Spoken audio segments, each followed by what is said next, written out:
The dreams.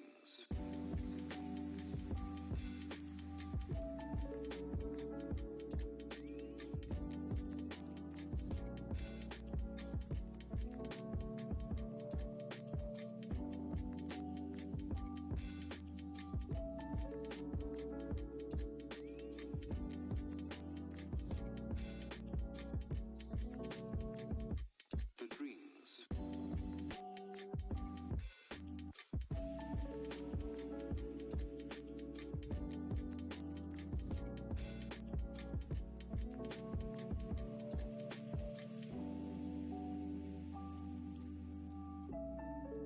I remember my dreams.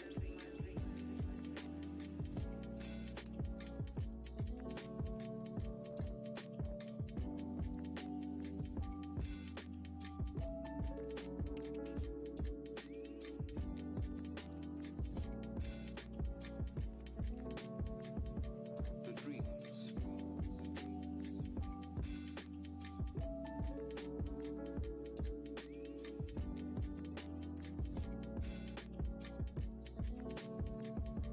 The dreams.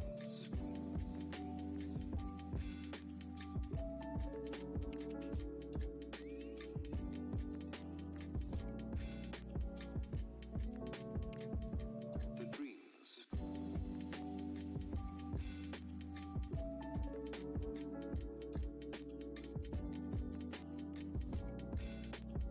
Why, hello everyone.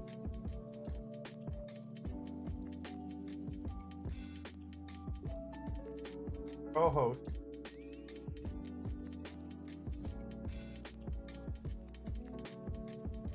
The dreams. Did that thing.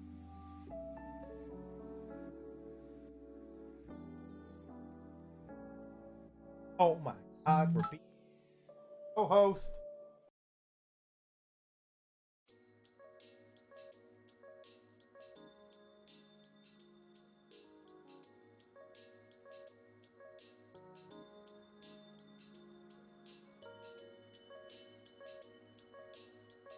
Yeah, you should be able to hear me, and also, yeah, we're good. We good? Yeah. Nice. Now we're here like this, I can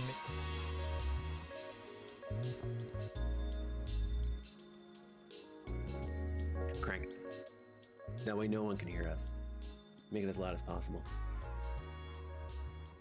guess a little. You're a scene.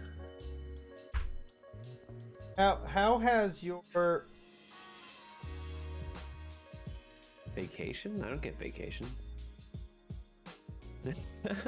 I didn't really take a stream vacation. from this? You know what, Cal? What? It's been great. I missed it though. I enjoy these. It's been good. We had a little brainstorm session for some stuff in between. It was fun. Some quality come. It was interesting not having to plan a podcast on Monday. But yeah, no, I'm ready. I'm back. We're back. How was your stream vacation? Because I don't think you really streamed once in the past month. That's Because you've been busy. thank you for Did you actually stream? Oh, was it the mystery race? Because that doesn't count. Okay. I don't know. Oh god. Microphone.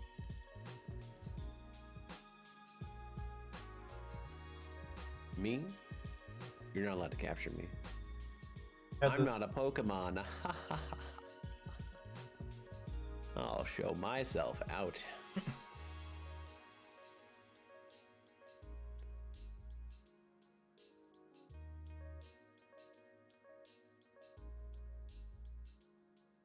Have you looked at the updated schedule or outline? What? Yes. Did you notice the big change? You're on the page, so I can see you're here. Oh no, that was me on this page, isn't it? Okay. Okay. Oh, and it'll be a surprise. Surprise or a bad? Oh, it might just be a surprise saying this is our last podcast. Just kidding. That's definitely not it. I don't need you. I've matured. I've matured. I have a stream of my own. No, I need you, please. Please stay. So, have any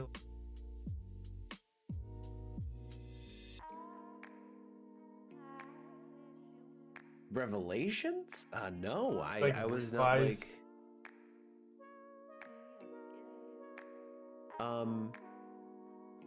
No, not really. New Year's have just been kind of. It's a new year, new time, new life. Yeah, not really new life, I guess, but new. No new. No new. say stuff sometimes? Sometimes it's better than others. Silence. Don't you stop. What?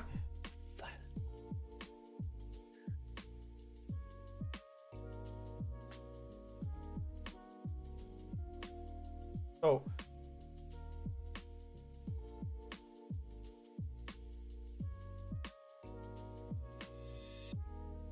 What? What's up?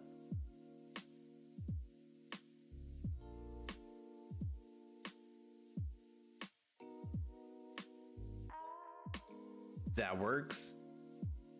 That's what happens when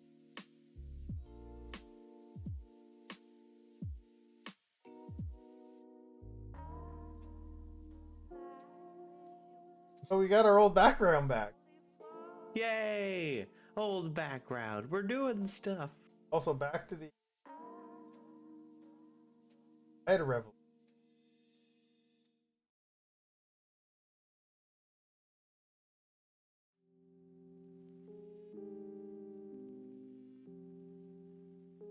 I'm a C. Oh, Rufus, no.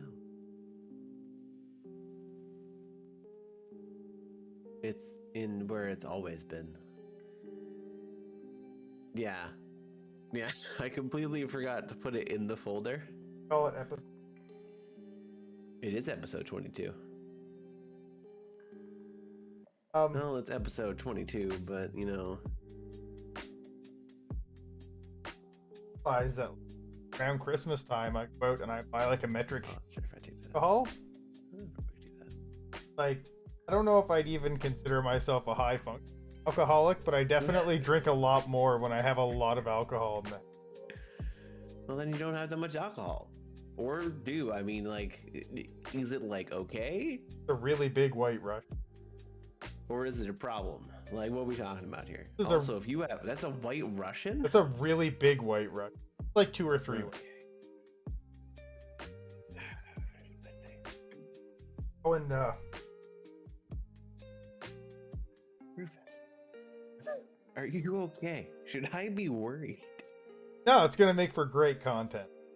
It's gonna make for great content, but like, I'll be right back. Yeah, noob, if you can fill in for me at work. Much appreciated. Much.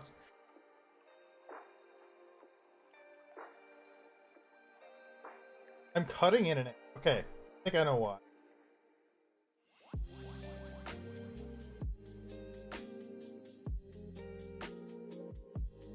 Yeah, so the problem was, as soon as you said that, I knew exactly what it was. So there's a microphone right here. Yeah, I wasn't using this microphone on my headset. I was using the microphone over there. Is that better? Is that better? Can you hear me now, or are you going through a tunnel? I specifically didn't use this microphone because I was like, I don't want to spill drink on that microphone. It is a lot louder, yes. Well, I mean, that microphone is over here, and it's pointing towards a TV in that direction. But I was like, I don't want to accidentally spill drink on that microphone, so I'll use the headset mic.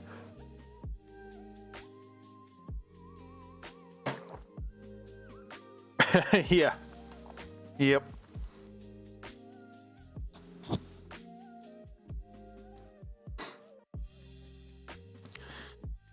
But yeah, this is the Dungeons and Downloads pre-show where Cal leaves me alone to talk to the people that he raided me with, and I entertain you guys with a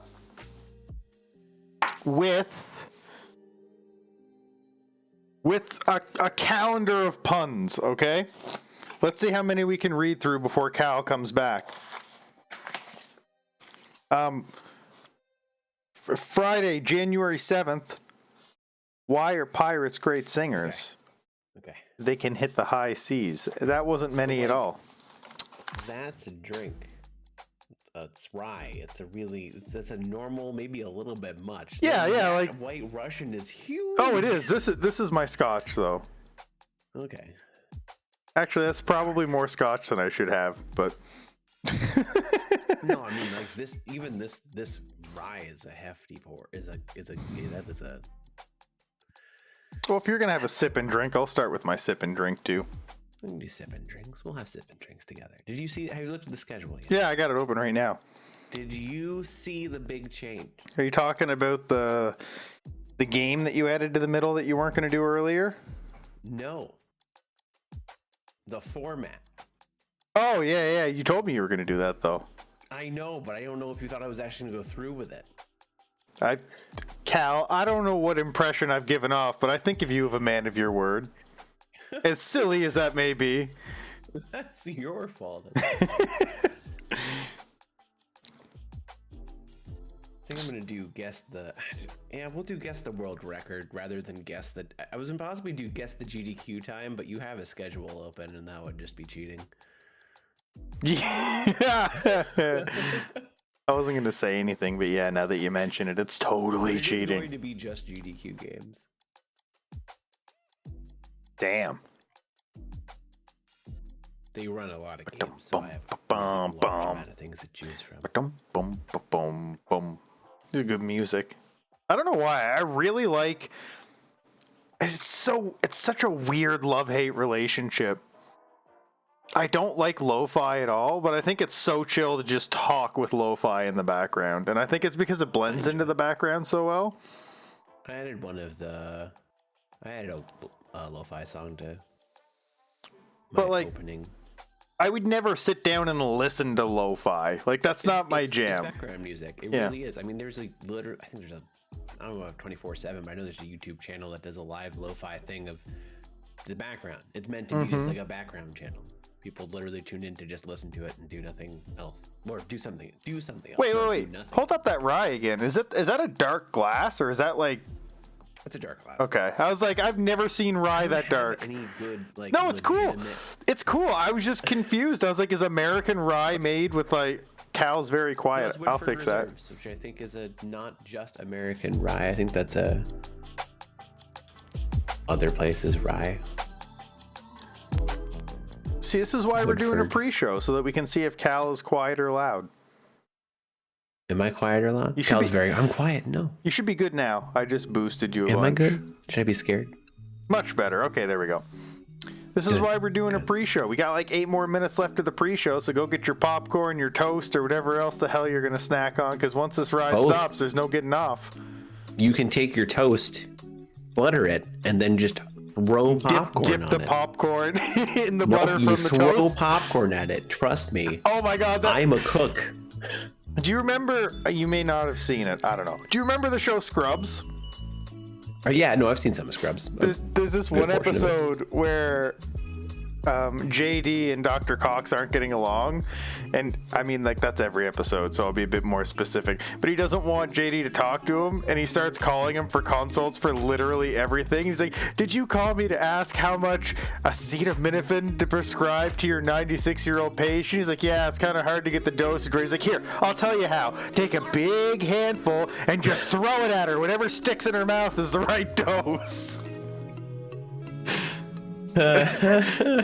It's like that with the popcorn. Just throw it on the. Just throw it on the thing. Throw it at the toast. Totally fine. Whatever sticks was the right amount. Oh boy. Medical advice from real doctors. Exactly. This is what I'm gonna do. I'll toast a thing. I'll nail it to the wall, which is fine. Yeah. I mean, I'm in an apartment, and then I'll just start hucking popcorn at it, seeing if anything sticks. You know what I was thinking today? I was thinking about getting some LED lights. Do it. Like some strip light for like along my ceiling, like right above my head, so it'd be like purple or red or blue or whatever. You can Rufus, speaking of, it sounds cool, and Yeah. I think it'd be really cool in the background of your webcam. When are you going to stop working so much and stream more? dude, Because I want to hang out in Rufus streams. Dude, Friday I worked 14 hours. Saturday and Sunday I worked all day. You need to stop I'm a working Monday, so much. I'm a Monday to Friday 7 to 3:30 kind of guy. And here I am. You wonder why I drink. Yeah, because you work too much. Honestly, I'm probably a seasonal drinker because crunch time is between December and February, and that just happens to be around the time that I buy a lot of alcohol for Christmas. Yeah. To February? You do this till February? Mm-hmm. I'm technically I stopped being on call like in 5 minutes, so that's why it's a perfect time to start the podcast at 9. But I'm on call every day Yeah. from today until February. Yeah. Yeah. So that's like 10 days or no more than that. 10 working days. Till Tuesday, February 1st. So that's 2 full weeks and a bit. I'm on call until 8 p.m. That's crazy. Because you're on call till 8 p.m. What if you get a call at 8 p.m.? Then you have to work past that, right? If I get a call at 8 p.m., nobody don't take it. nobody would yell at me if I declined it. So what if you had like a 7:30 call? Like what's the cutoff If here? I got a 7:30 call, so the way it works is you go to your own discretion because none of this is in production. It's kind of like it's not like something bad's gonna happen if I don't finish up, but like if it's something that I know the answer to and I can fix, I should fix it. I Yeah, should at least that makes assess the situation. And Right. if it's a quick fix and it's like, hey, are you guys all logging off for the night? Okay, then screw it. I'll do it tomorrow morning. But if everyone's sitting there and they're waiting and it's like a 20-minute fix, it's like, okay, then I'll do it. But Makes sense. typically, if you get a call before it's time to go in, you're expected to work. But like, if it was that close to the end, everyone's gonna log off probably anyway. So it's like, Right. They're not gonna Yeah. you're not gonna get analyzed or anything for it. They're just gonna be like, okay, understandable. it's different All if done. it's the production system. Like come February 5th, when the system goes to production, when I'm on call, it's like if that breaks, you're working until it's fixed. Like it's a production system that's up and running, and So is that like so once you get it up and running and you know it works, is that when crunch ends? Like once everything works, you're like your crunch finally falls off? there's a bit of a period where they're kind of like like this is a brand new system, so like there's gonna be, you know, probably a month or so after where they're kind of gonna be a bit like they probably won't have us on call all the time, but they'll be like monitoring things really closely, and then it'll slowly fade into nothingness again, unless there's And then issues. you'll actually be able to do stuff. So what you're trying to say, the initial question of when you're streaming again, it's going to be mid to late February, maybe March. It kind of depends how the next couple weeks go. Like this week might not be too bad. We busted our ass last weekend, but like might not be the case this week. We'll see. Kind of depends how many issues we find on a Wednesday. Usually we find out how fucked we are around Wednesday. Gotcha. Because that's where the week is half over and it's like, shit, do I think I Right. can get everything done by Friday? It's kind of like Can I do this? Can I not do this? it's kind of like when you're trying to figure out if you need to do more prep for the next meal rush, but like Yeah. you don't really know because COVID if people are going to come into your restaurant or not, and you don't really know that you're fucked until it's too late, and then you're doing prep while you're trying to work. It's kind of like that. So I'm gonna save it. So the way it works, at least currently where I work, is you don't have to guess. You just know you're gonna be fucked pretty much every day. Yeah, it's kind of like that, except we tell ourselves we're not. See, we know that we are, and we prep and get ready for that to happen, and it always But happens. like, don't you like tell yourself that you're not? I try not to anymore because I just let myself down. Yeah, see, we just keep telling ourselves that we're the best, and then it turns out we're not. Well, we still tell ourselves we're good, but we also prep and get ready to get wrecked. No, like, we tell ourselves that. What I mean by we're the best is like we've done the proper amount of prep. We're the best. There's no way we can fail, and then we just fail every week. You've never done the proper amount of prep. No. Especially you. That's what I meant. Just you. Twitch viewer. Ah. Okay, Cal. It's that time. The pre-show What, is we're over. live? Oh I didn't shit! know we were live. I'm gonna go put some clothes on. Ah. I just need to put pants on. I'll be right back. I am naked under these clothes. Damn it! No, I'm not going to do that. Oh God. Welcome everybody to season 2 of the Dungeons and Downloads podcast, where we take you through random shit that happens once a week. Season 2 is also episode 22. It's actually Yeah. kind of cool because it's 222. Which is kind of like 666, but 444 less. You could also just say a third of 666. It's true. There are many ways to say the same thing. There are. You're right. But yeah, welcome to the Dungeons and Downloads podcast. It is currently 8 p.m. Eastern or 9 p.m. Atlantic, is. which is our normal podcast time. And unfortunately, tonight we're only on Twitch. We're not on YouTube and Facebook because Rufus messed up and forgot to install It's a plugin. all good. I had to We're install. on Twitch. I had That's to it. install a different version of OBS that had browser sources, and then I forgot that I had to install the plugin until 5 minutes before it was time to go on. And the plugin's in Japanese, and there's no instructions, and it always takes me 20 minutes to figure out. And anyway, I we're can't here believe it's now. in Japanese. Like just Japanese. There's nothing. No other. Well, I'm not gonna like- lie. I don't know which Asian script it is, but Oh, okay. I'll Wow, back Rufus, up. way I'll to just back pick up a one little off the top bit. of your head. Yeah, back it up, man. I mean, I watch a lot of anime, so Japanese it's is my fine. default. It could be Korean. I don't know. Could be Korean. Could be Yeah. Chinese. Could be Mandarin. Well, I mean, isn't Mandarin just a form Isn't of Chinese? Mandarin a type of Chinese? Yeah. I'm pretty sure they're Like not the Cantonese? exact same. No, it's a dialect of Chinese. Yeah, it is Yeah. man. For some reason, when you started talking, I thought you were going to say, is mayonnaise an instrument? Mandarin is also called Northern Chinese. Yeah, and then there's Cantonese, Mandarin language. and then there's probably others. It's a dialect. Yeah, you're right. They're slightly different. Szechuan. Chicken. Anyway, Well. what are we talking about today, Cal? What's Today the we soup? are talking. So today, first off, this is a big change. I know a lot of people out there are going to be scared about it, but I think it's going to go great. We're talking about dungeon stuff before downloads, like the name suggests. So we're going to start off with D&D, and then we're Yeah. going to do games and video news. Yep. But yeah, so dungeons. For that, we're going to be talking about serious story moments and all those things, when to make the story serious and not to, and whatnot.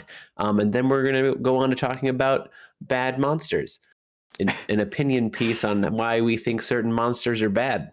I have mine ready to go for sure, that I am just so ready to talk about. Is it? Was it? When did you come up with that particular monster? Last night? Is that when you decided you wanted to talk about it? Kind of. The one that's in parentheses on our notes, I thought about that one a little while ago, but the other one I'm going to add, yes, last night was when I thought of that. But yeah, and then we're going to have a game, because for who didn't know, AGGQ was last week. Awesome Games Done Quick, where they speedrun games for charity. We're going to have a game where we're going to do Guess That Speedrun, which you might have seen in season 1. It's where Speedrun. speedrun.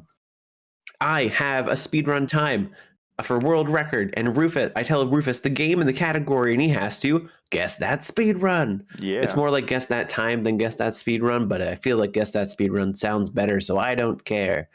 But yeah. And then after that, we're going to go into AGGQ recap.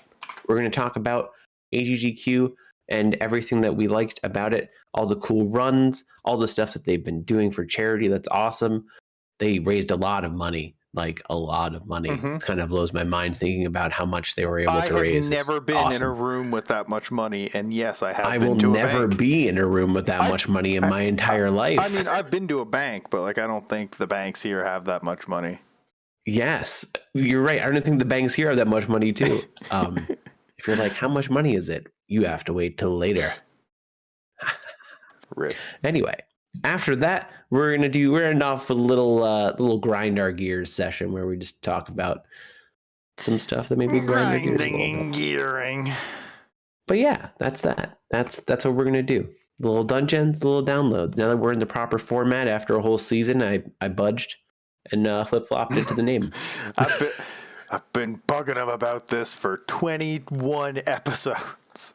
Yeah. I don't think Rufus has actually mentioned it more than like once or twice, but that once or twice really stuck with me. Still stuck. So Rufus. Yeah. Dungeons. Yes. Serious story moments. So AGDQ. Oh, wait, we no. changed the format. I'm Nope, sorry. We've changed the format. Rufus. You can't No. just do that to me, man. Okay, yes. Serious dungeons. They're serious. They're dungeons. So I have a group of people, Mhm. and I'm like, I really think they like the story, but maybe they're not quite hooked yet. What's a good way to really pull characters? What's one good way to really pull their characters into this world? There are multiple ways to do this, but like, what good way for tonight? So what's a good way to pull them into the world? I was looking for you to be like serious stories, and then there was a segue, kind of. Yeah, that's what I was gonna say. So it makes No. no. But yeah, so serious moments. D&D is a lot of fun. That's the main point of it. So you usually have a lot of like lighthearted moments, maybe a lot of story-rich moments and whatnot. But there's also a lot of good time to like pull your characters in, which are more serious moments where maybe you have a death of a family member of a character, or they find out something about this or something like that, or find out that their parents were supposed to contact them, their long lost parents, but turns out because they were a little bit late to the party, that party was a little bit late to the area, they missed them, and then whatnot. Serious story. It's a really good thing to kind of think about once you've played a little bit. And I think this kind of needs to be prefaced with a kind of like reading the room. Just Yes, you know, like that's very important. Some people don't want that. Some people don't want the serious. I like the serious story, and I like how that changes the way the game gets played, or how the characters will react to certain things, and like it forces character development. And again, it's about weaving that story. But some people just want to shoot goblins and make dick jokes, and like that's cool. There's a game called Pathfinder. Most people really like to do that in Pathfinder. D&D is a more, story rich. It's a scotch sipping game instead of a, Smirnoff game that Pathfinder is. But, Shots fired. Shots fired. Tell us how you really feel. So, yeah, I like the serious spot, but like just make sure your table wants read the serious. room like that. That's why I wouldn't suggest doing a serious moment until you've played with your group a couple of sessions, like a good handful of sessions, And the because other then thing, you have a good idea. and you don't really want to go too far off the rails. Like, Yeah. the serious story should be something that their character relates to or is a part of. And, like, you don't want to be like, okay, so your character has a sister whose husband is being murdered. And they're like, I was an only child, but whatever. Like, don't. But your character has a sister now. It's one thing to Okay. railroad your campaign, but don't railroad your characters' backstories to make a... Right, to make a serious thing. serious story. It won't go well. It is a really smart thing to do when you start off your campaign. Make sure your characters, so maybe you're a Pathfinder player and you'd rather not have much backstory to your characters and you just want to shoot goblins. Make That's dick totally jokes. fine. and make jokes.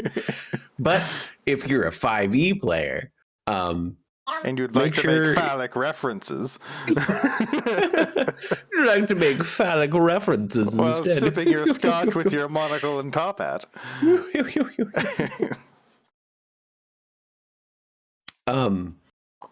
But yeah, make sure to get backstory from your players. You can have a little talk with them beforehand if that's really what they would like. If they would like their characters to be a little more involved in like the more role playing stuff. Make sure to get a good backstory from all your players, because that's a good way to tie in serious moments. I don't know if we've talked about the fact that a lot of DMs will ask for a backstory beforehand. That's like a beforehand thing, so that they can kind of think. I think we out. talked about it in session 0 prep. Sure. Backstory is but- really important to get from your players for sure. And I think it's a good idea to have like a short, concise, detailed backstory, Yes. as opposed to like a 7-page novel that talks about every single thing your character's ever gone through. It's like the DM really doesn't care. It's good for you to know and it's great for your notes. But like, Sure. I want to know that your character's, motivations and goals and desires, but I don't need to know what happened to them on their 7th birthday. you Why not? know? Well, I mean, On my 7th birthday, I woke up and then I had cake. and then I died. Now I'm a lich. And now I'm lich and I'm reborn. I'm super powerful level 1. LOL. Ha ha ha. But yeah. So like, when's a good time to add a serious moment in, Rufus? So give me good serious moment time. If you know your players like it, you have a good backstory for your players. How far into a story you thinking you'd want to really add in that that get you in the heart moment? I think we kind of do this in different ways. I think we do. be That's why I want to hear from completely you honest what with your thoughts are. So what I like to do is I like to put the players into a position where they have to be serious, and then let them divulge or not divulge whatever they're going to say, and allow Sure. them full control over how serious the story gets. So like an example of that in The Lich's Apprentice is that I don't remember how much the players remember, but like knowing that like Maven's family bought and sold Githyanki slaves, and that Maven feels incredibly guilty about this, presenting an opportunity to confront that. I don't think Maven ever said that, No, but we sorry, know players, that Maven the is not a players. fan of. Right.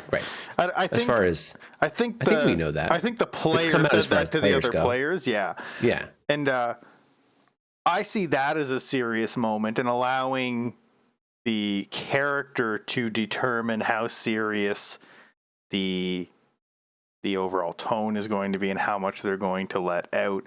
And also just kind of the fact that the players know that the characters don't know kind of creates this almost tension, not like a bad form of tension, but like a how do we we're players who know, and how do we broach the subject right. like without knowing. I think that creates a serious scenario, and I like it when the players really run with that, because I like them to be as involved with the world as they want. So while that's a serious part of Maven's past, I also don't want that to be a major plot point if the player doesn't want it to be. I Sure, like sure. putting the line out there and seeing if they take it. And if they don't, that's fine. And if they do, it is. Either way, it's going to be serious. As we found out, you guys went to this underground lair where they were being tortured, and it's serious either way. So my seriousness comes from I let the players decide how seriously they're connected to whatever piece. To the But world. I like the subject matter itself to be serious. So the idea of like, this is going to sound really bad. Nobody clipped this, but I like the idea of slaves being tortured as a serious element, as opposed Flipping it. to No. as opposed to trying to make the players' backstories intertwine seriously with the world, if that makes sense. Sure. I mean, that's a good serious element to kind of have. I agree, 100%. We had the whole thing with Maven. Maven punched a wall. It's like, bam. I was like, I'm not super happy about this. We had a little talk. Nothing was really divulged or anything. Just like Maven was in a very serious mood. And it was definitely like, it was a depressing time when we opened up all those, or we saw into all those cages. It was like, And to me, that's the serious element, is that you happen upon all these slaves being tortured, and you maybe can save some of them if they're malnourished, or maybe they can't get out. But that's the serious part. Maven can make that as connected or disconnected from the character as they want, but there's still the serious overtone that affects all the players in a way that doesn't affect Maven per se. It's a bit more subtle. It is. It is subtle. You are correct. That was the subtle moment. Versus what you're about to tell us. I mean, I do a little bit of both, but yeah, I mean, last session there was definitely nothing subtle about it. No, there wasn't. And before you explain what it is, when you've said it, I want you to walk me through the process of doing that. Like, how much player to DM contact was there? Like, how did you do that? Like, after you tell us what it is, walk me through the process. Sure. Because my process, I didn't talk to Maven for my process. Yeah. I just knew that. I'm gonna walk it back to my other characters that weren't quite as serious, because I do like, I feel like I like adding events that I guess I'm going to also spoil the process. Adding events that I don't tell the player about beforehand to move their backstory forward in ways that the players wouldn't already know. So like Spigulio would totally have forgotten part of the contract with the Fiend. That was a nice little thing to make him maybe light a bit of a fire under his butt. Mega actually was pretty vocal. Beehole was very vocal about wanting something for backstory. So as far as that, he didn't have a very serious moment. It just kind of was another way to bring him into the world. But so what happened last session is I took a part of the story of this character, and I saw like an opening or an open-ended part of it where Crialis never knew her parents. And I just went to town. I decided that I wanted to make that a very big focal part, and I wanted to, rather than let Crialis decide, it was much more like, okay, we're pulling you in now and we're going to go with this.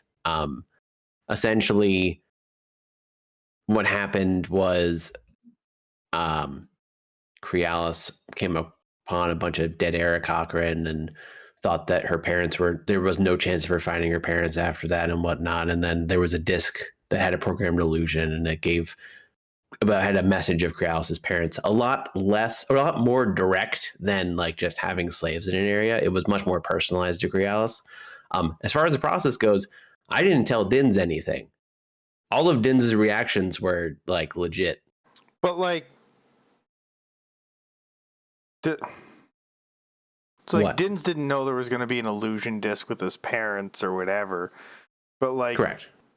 Did he know that we were going to do like an exposition for his character, or was that also a bit more organic at the table? Like, that was much more organic at the table. Like, that was all organic at the table. With everyone's backstory, whenever I do a campaign, I play a couple of sessions to kind of feel how much they want to care about their backstory, and I kind of get an idea of like where they want their backstory to go, and then I kind of run with that. Okay. And I get up to a point where I can read the table pretty well, and then I kind of control the backstory a little bit. Like, Dins could decide to do nothing with that now if Dins wanted to, and then that'd be fine. But I give people the fact that their lives are also moving forward kind of thing. And that's kind of how I approach player backstory. So I like to kind of give a give and take about saving the world versus helping yourself in some way, shape, or form. But yeah, it was like a really serious moment. It also followed me botching a little bit of an encounter because I forgot that I made notes on a specific entity. Okay, hold on. This is I was going to go into that like too much. This is Cal After Dark. Okay, this is the Okay. camera. The cameras are off. There's a Uh-huh. no one knows that you're speaking right now.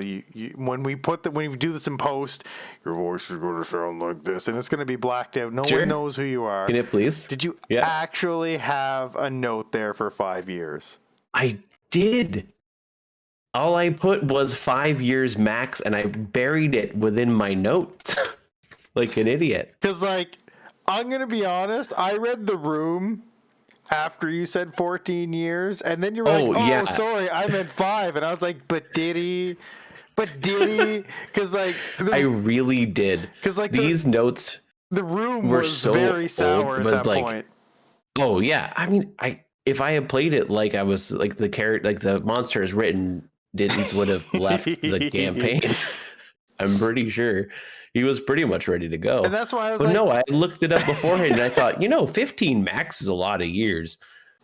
I'm gonna make it 5 because, and the reason that it was written in the notes is I was looking at adding a banshee and I was already like, I gotta change the banshee Mhm. around to make it not potentially TPK the party. So I was looking at the ghost stuff as well.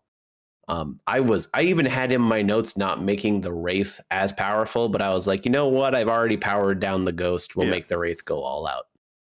because, like, I've been thinking about that since yesterday at almost exactly this time.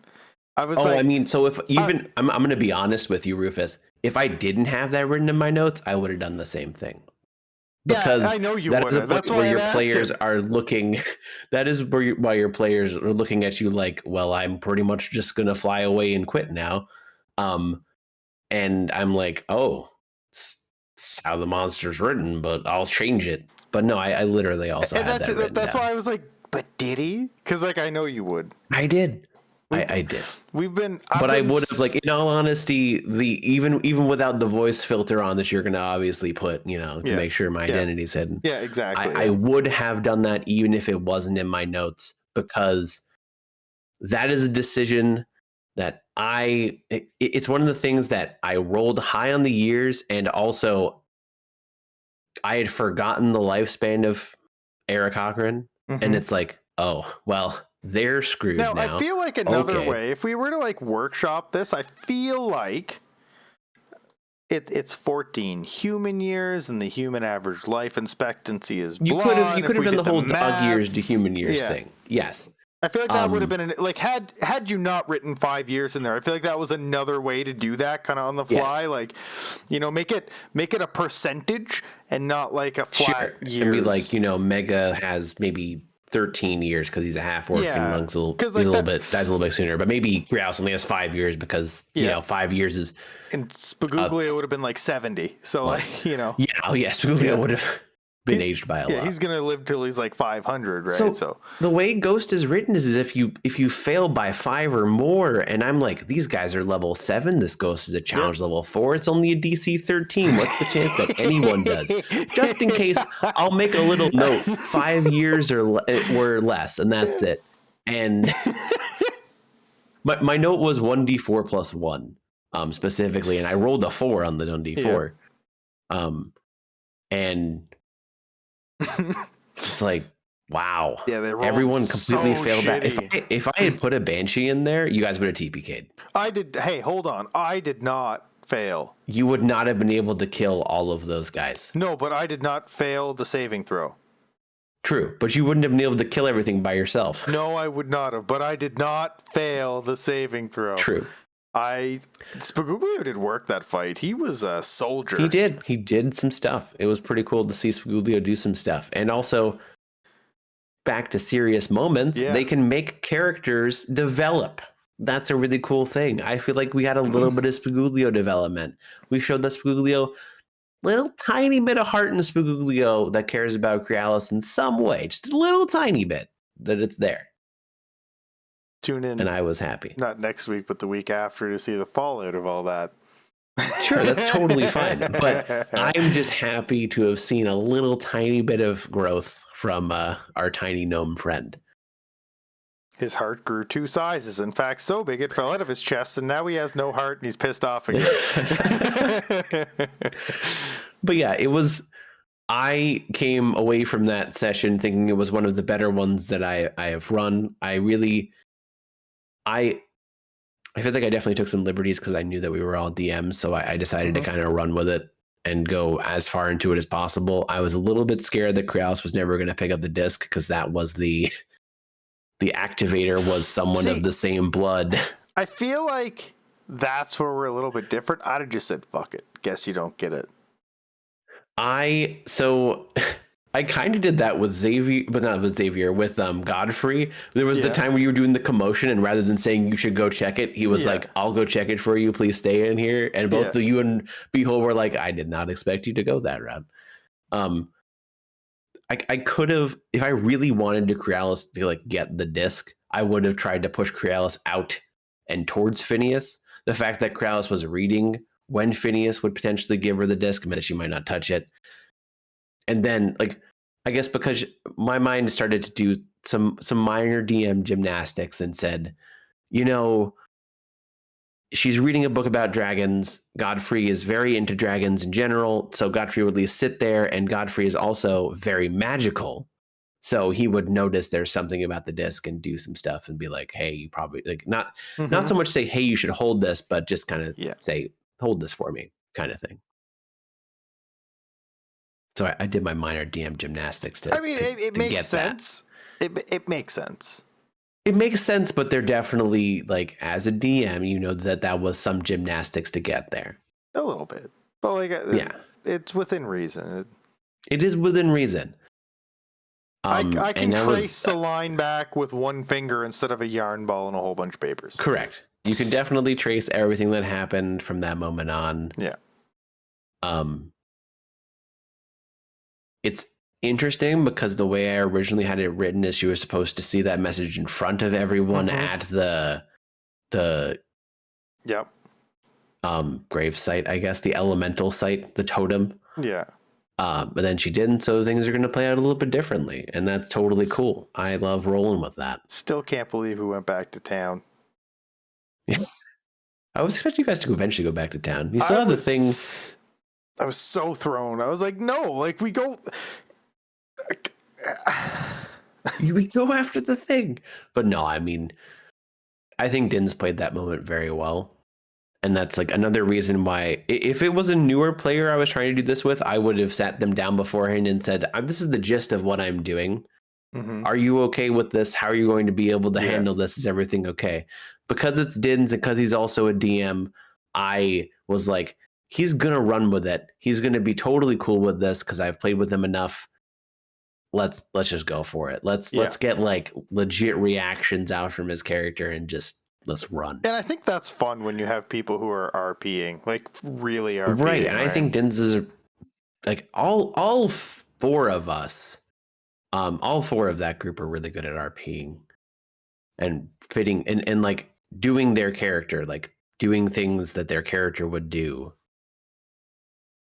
And I enjoy that a lot because it lets me do moments like I did last night and have, like what I said, one of my favorite sessions because of what happened.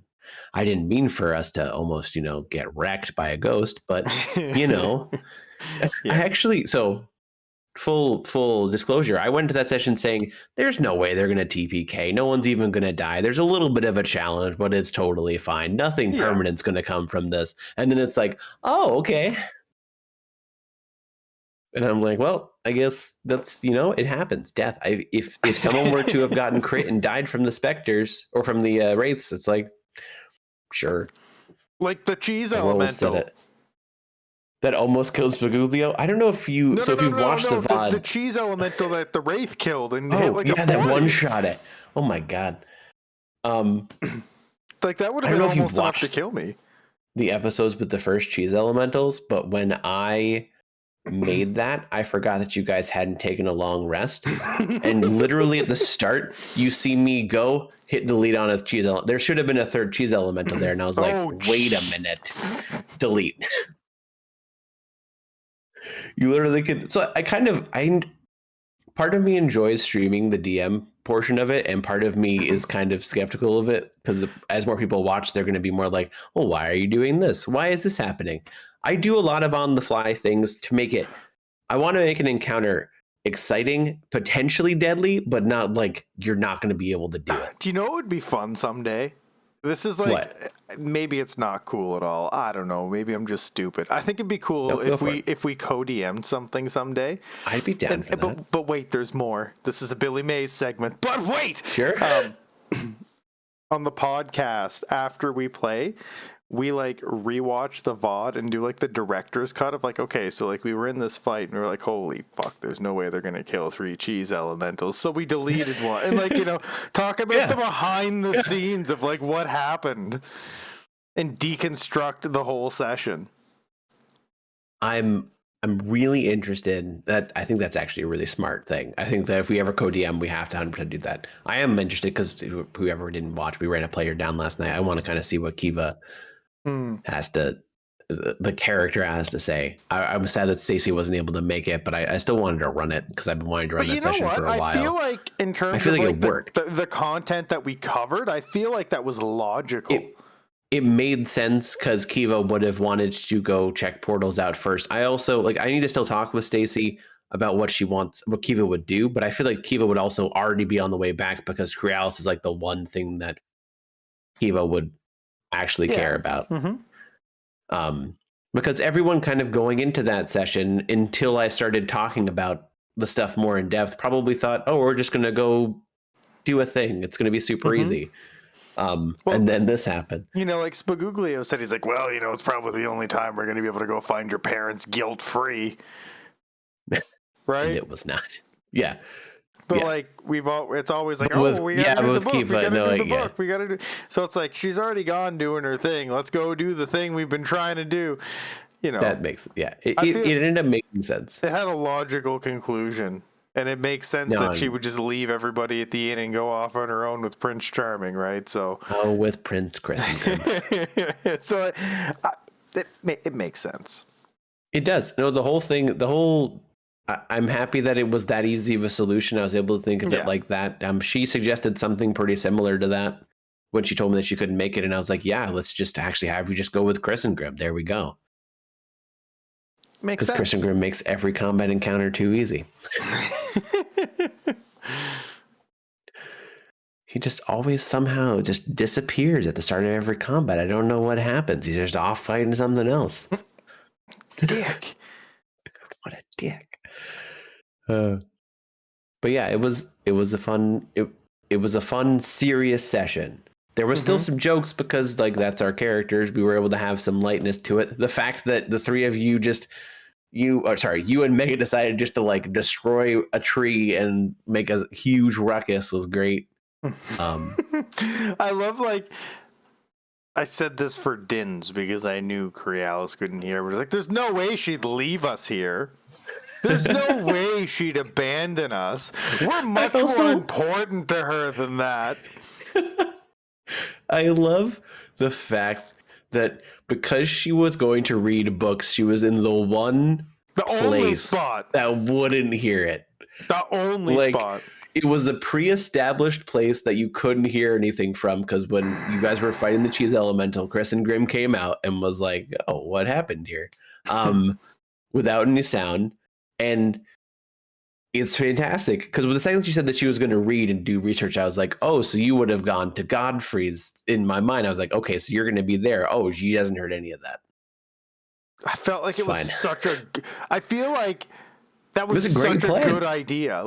If she wasn't in the only fucking spot where it didn't matter, I feel like that was just a really good idea. It's let's simulate danger. Yeah. And she'll definitely come help us. She wouldn't leave us to die. She'll come help us. Yeah. That was for Din specifically. Yeah. Yeah. I'm interested to see what happens next session when we catch everything. We catch everyone up in 2 weeks and yeah. It'll be good. We're almost at the end of I have 5 phases planned. We already did 1. That was season 1. We're almost at the end of 2. I feel like this was a good way to start ramping up to the end with this last session we did. Then we got it's like a 2.5 year campaign, which I feel like for self-written, that's not too crazy. Yeah. And a couple more phases. This was the character arc, the backstory focused section of the Makes story. sense. Makes sense. I like to, in my mind, I like to introduce a story. I like to pull the players in, and then I like to run with the story after that. We've gone through introducing it in phase 1. Yep. Phase 2, we're pulling the players into it, and then now we're gonna just run with it. And it's gonna be fun. Do you have anything else to say about Serious Time? I don't think so. I think we did a good job there. I think So- we're good. We've already kind of covered this a little bit, but bad monsters and why I don't like them. Certain monsters that I don't like. I'm going to start, and I'm actually going to start with one that we didn't see last night because I cut it, called the Banshee. Banshee has a very specific move that if you don't succeed on a wisdom save, you go unconscious. See, Doesn't matter how much health you have. I I don't like that. I only think that's bad if you're going to definitely murder the party after that. Okay, so like Banshee can be used as a way to, Like, look at... I guess, pull the party into a situation where they like go to jail somewhere or they like get brought Well, somewhere. So, there's a couple things, but like, tell me more about why you hate the Banshee, because it can't I just just like be the the Banshee whale. because running it, that's like the biggest thing, is that running it, if you're running it to kill, if you're running it in a normal encounter and not in an encounter that's supposed to bridge to something else, Banshee as a character can TPK anyone. Okay, so let me counter that with why it's not necessarily an issue. Okay, go for it. So, like, I get that that's overpowered, but I think you just have to choose when you use the Banshee, right? I like putting Banshees at a time when the party feels like they couldn't be stronger, somewhere around level 3 or level 4 or level 5. And then they go, honestly, similar to the way they do in the Lost Mines of Phandelver, where it's like, we have to go talk to a Banshee and we have to, like, you know, woo her in some way. And then it's just like wail everyone's down. And it's like, fuck, we're not strong at all. Yeah. Like, I like them for a narrative. I'm looking at very black and white Banshee in combat. I'm not looking at a narrative Banshee. I'm saying as a monster in combat, I feel like a Banshee is overpowered and I dislike it a lot because of that move. Because every time I'm looking at a combat, or especially if it's not just a Banshee, it's a challenge level 4, I believe. And as far as CR goes, which we've talked about is bad, a level 7 versus a 4 should be a pretty easy combat. So versus a 4 plus a 5 plus a 5 should be an okay combat. But let's say that Banshee starts off with a whale and you have 3 or 4 7s and 3 of them go down off that whale. Well, now that challenge level 4, 5, and 5 become an extremely difficult combat if that one person up doesn't have a heal. So why don't we look at this from the lens of there's more to it than that? Sure. It's not just the whale. It's the fact that the Banshee can magically sense you from 5 miles away. There's no way to ambush a Banshee. A Banshee always knows you're coming. Very true. A Banshee can move through whatever the shit she wants. She has no respect for terrain or walls or anything. On top of that, necrotic damage sucks because almost nothing resists necrotic. Horrifying Visage is also not great. Does Banshee have horrifying visage as well? Yeah. Oh, so that makes it even worse. I didn't even realize that it has horrifying visage. Jordan doesn't know. Horrifying visage causes frightened. And if you fail by 5 or more, as written, it should take 1d4 plus 10 years. Which I feel like Banshee was in the original player's handbook, so Eric Cochran weren't races for characters back then. So everything that was a race, really, 14 years wasn't too crazy. But then they added in things that die by the age of 30 or die by the age of 40. And 14 years is like super major to change a character, forcibly change a character based off of one roll. So wait, this Horrifying Visage doesn't actually age people. Okay, it's just the ghost that has that. So that's not that bad. It's each undead creature within 60 feet of the Banshee. It's frightened for 1 minute. It's just frightened for a minute. But fear is rough to certain characters. But that Horrifying Visage has no cap. They can use it over and over and over and over again. Okay. I don't remember if the Ghost Horrifying Visage has a cap or if I just put a 1 turn limit on it.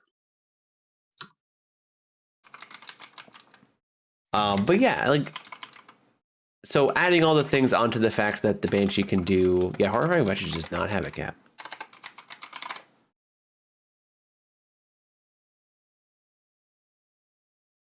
That's scary. But the big thing is like, I don't know. You think of a Banshee, they have a +1 int. They're not stupid, right? Yeah. I mean, they're not smart, but they're not stupid. I don't think it's far-fetched to think that something that can magically sense you from 5 miles away is going to be ready and waiting.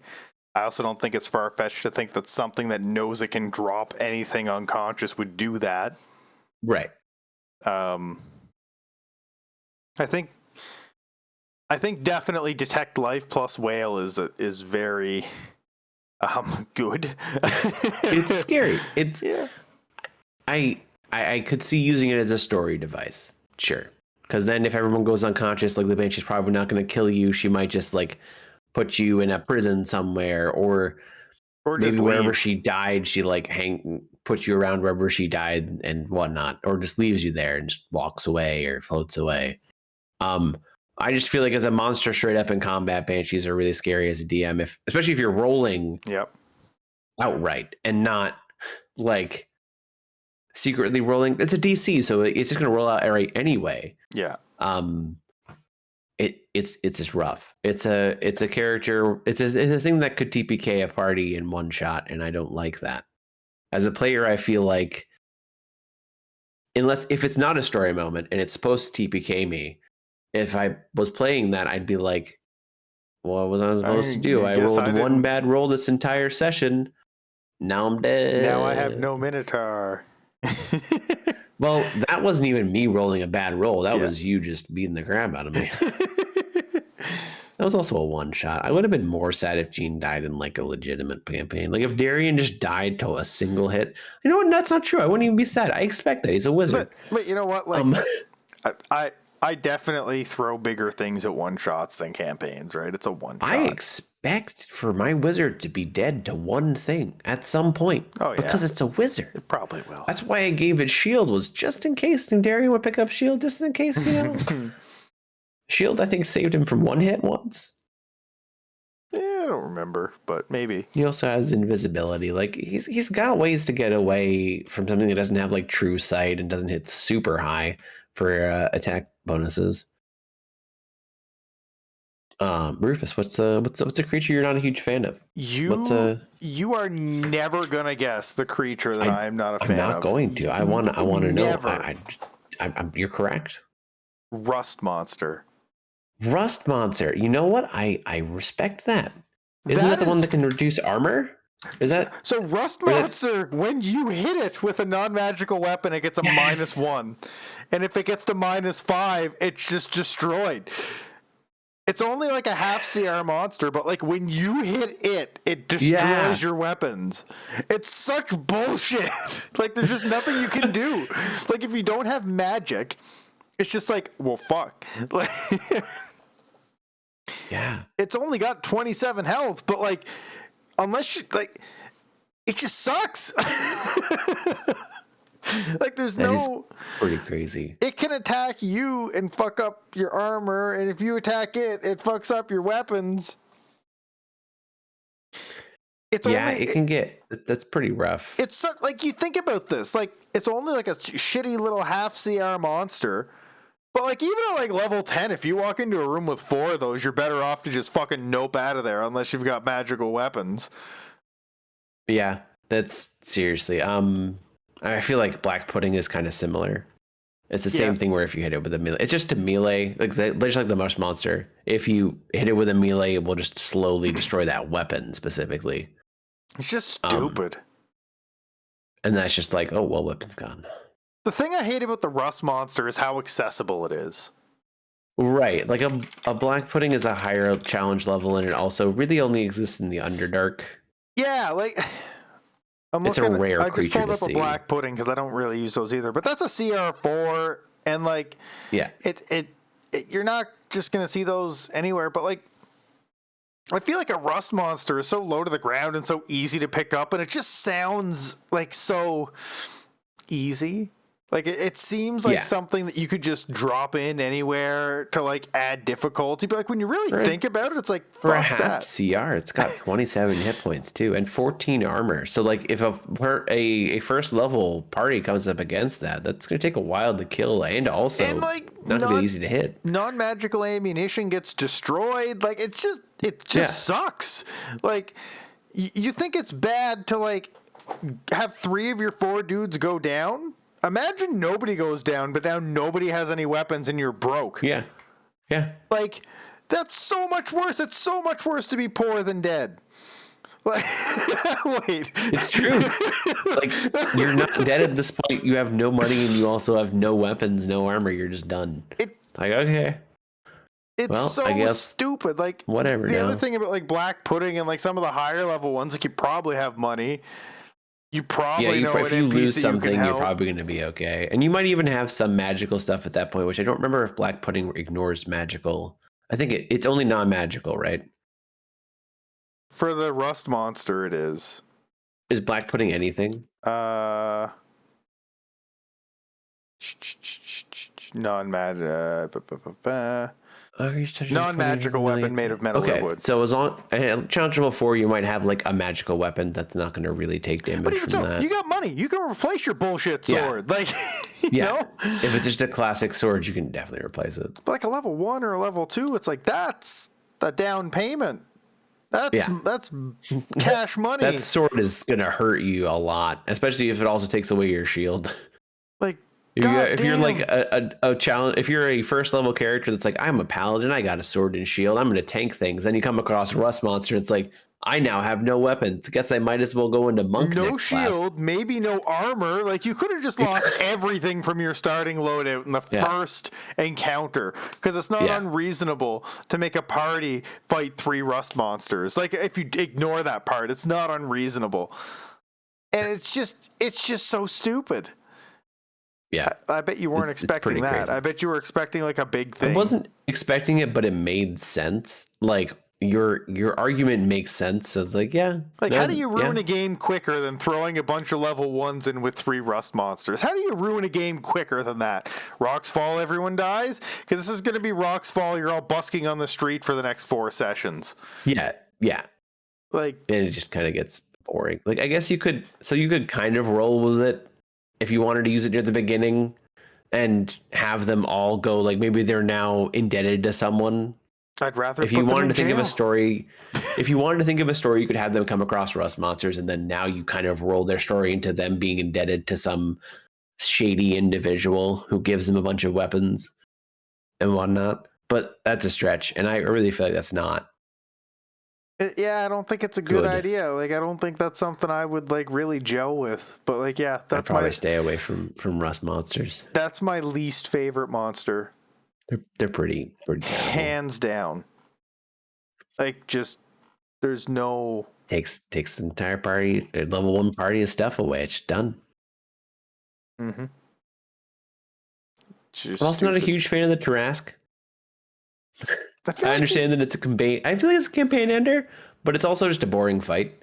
Like, I feel 'Cause like it's by the pretty time you get to straightforward. that point, it's like, I don't even care anymore. By the time you're ready Right, to and fight a Tarrasque, at it's that like, point, so here's the thing: you could either just say, "Okay, the campaign's over," or you could put a Tarrasque in and take a very long time to not even come close to killing a large creature. Like, just say the campaign's over. Just end it. just admit defeat. It's over. Seriously, like there's no point.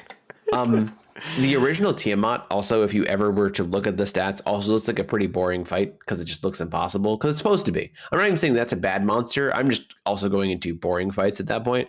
The Tiamat, the original Tiamat, not the one that was in the new book that I have, the Dragon Treasury, which is an avatar of Tiamat, which could be beatable by higher end characters. But like the original Tiamat is a challenge rating 30 because it's a god and it's supposed to be unbeatable. Yeah. But literally every turn it just uses all its heads and you're just dead. It's like, Get wrecked. okay, I wouldn't even go into combat at that point. If your group were to go up against Tiamat because they decided in a Tiamat campaign that they want to fight the actual god, Mhm. you just say, you made a poor decision. You're all dead. Like, there's no way to beat that unless some crazy thing happens. Mm. But I don't have an issue so much with Tiamat because it's supposed to be a godlike thing. But Tarask is like a joke session or a joke campaign ender where just say the campaign's over. You know what else is kind of bullshitty? A Bodak. What's a Bodak? It's spelled Bodak. They're kind of like ghouls. They've got a death gaze, and Death gaze. it's Dumb. it's similar to the whale, except it incapacitates you if you fail by 5 or more, and Damn. if you don't fail, you take 3d10. And the only action it's got that makes any sense to use is Withering Gauge, which is 4d10, and that's just a DC con save. So like it's just always hitting you for like 22 necrotic damage. Yeah. And like it's just like it resists like everything except non-magical slashing. And it's that one's I not forgot. like I forgot what Underdark thing I was thinking of, but there's I forget. It's a thing where if you look at it, you have disadvantage, or you the Aura of you have to roll a Annihilation wisdom is stupid save. too. You have to use a wisdom save, and if you fail it, you lose your turn. I actually think that's an okay. That's not a monster I have an issue with. I was looking at like the whole Gaze of Orcus thing where it looks at a couple creatures. Something similar that's actually a good thing. It's an Underdark creature where if you're looking at it, you have to do a wisdom save, and if you fail it, you can't use your turn. But you can do the thing, work around where you don't look at it and just shoot with disadvantage or hit with disadvantage. That is a way to do a like turn-ending a feature, a potential turn-ending feature that your players can find workarounds to. I guess with the Banshee's Wail, maybe you could plug your ears up. So there's two things about the Bodak, right? So first it's got the death gaze, which is like if it can see you, you make the con save and it could take you down. But also it's got Aura of Annihilation, which is if you're within 30 feet of it, you just flat, you take 5 damage every turn. It's so stupid. That's 5 damage every turn. There's not even any It's a bonus action to turn it on and off, too. So it's like bonus action, turn on Aura of Annihilation. Everyone's going to take 5 damage. And also, I'm going to use Withering Gauge, so take another 22 damage. And the next turn, I'm going to Withering Gauge you again. That's 44 damage, plus the 10, because you were 2 turns in that Aura. Like, 2 turns, Seriously. that's like 50 damage. So stupid. It's crazy. And that's the challenge rating 6. Like, The challenge rating, so it's like, oh yeah, you're fine. Don't worry about it. never mind that, like, you're just it resists cold, fire, necrotic, bludgeoning, piercing, and slashing from non-magical weapons. So I don't know if you know what a Night Walker is, but it's like a super high. Yep. It's a challenge rating 20 thing from the negative plane. Yep. And they have. I just looked at it out of curiosity. They can turn things they killed into Bodaks because they had the Yep. same kind of aura. See, like, I don't mind it as much when it's a CR20 or like a CR30. Right, like I get that. It's a CR20. But like when you start getting into CR6s that ping you for 5 every turn that you're within 30 feet of them and it's resist rough. everything, and they can just do an average of 22 damage per turn, it's like this is a bit fucky.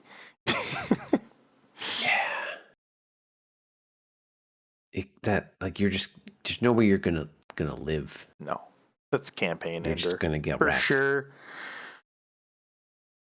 And that's pretty much it. If you go for like the right CR, I guess you could put them in maybe a higher CR because the 5 damage isn't too bad.